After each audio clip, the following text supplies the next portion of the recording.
Hey there, welcome back to our 4x4 tip series. You know, gravel roads offer up the chance to get close to some really good scenic beauty, but they also pose the odd challenge. When negotiating the gravels, you want to engage four-wheel drive high range because it'll give you better grip and stability. The first thing you want to do is pull the speed down, get it down to around 80 kilometres an hour or less. That way, when you hit the gravel, you're less likely to lose control. As you roll onto the dirt, you want to keep your steering wheel in the dead ahead position so that we get the front wheel speed to match the back wheel speed, and then we'll get a really great synchronisation of the four-wheel drive system. Reach down to the selector, spin it into 4H, observe what the dash display is telling you, then you can get back on the accelerator and get going again. If by chance you are coming up to a corner and you tried to make the engagement, I'd hang off for a little bit until you get the vehicle back on the straight. Going around a corner, you'll have mismatched wheel speeds and the system won't go in so easily.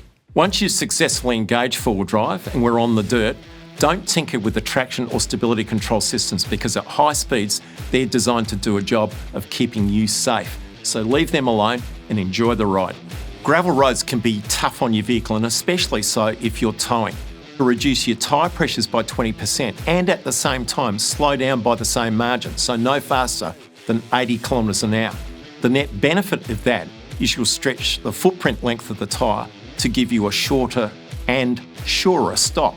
The other thing too is with a little bit of flexibility in the tyres now, there's less likelihood of punches, so you'll mitigate some of the issues of punches when you're on the gravel roads. And the other thing is it just makes the car a whole lot more comfortable, so the ride isn't as jarring, particularly when you go over those washboard surfaces. So tyre pressure reduction and using that 20% strategy is a really smart thing to do. When encountering oncoming vehicles on a gravel road, it's not a bad idea to slow down.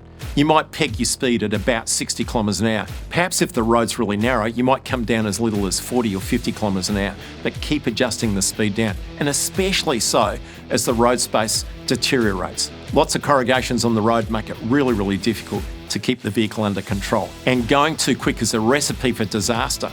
You know, even familiar gravel roads have a sting in the tail, and especially after a wet weather event, because suddenly you've got potholes, dips and washouts on that track space, and you may not be ready for them. You need to scan the road ahead continuously to monitor the conditions to ensure that you have a smooth and safe journey. Remember to drive to the conditions and enjoy your adventure. For more tips and tricks, why don't you head across to the Isuzu UTE Australia website and look up the 4x4 tips page. And you can also stay connected and join up with Isuzu owner events at iVenture Club. And you'll find that at iventureclub.com.au.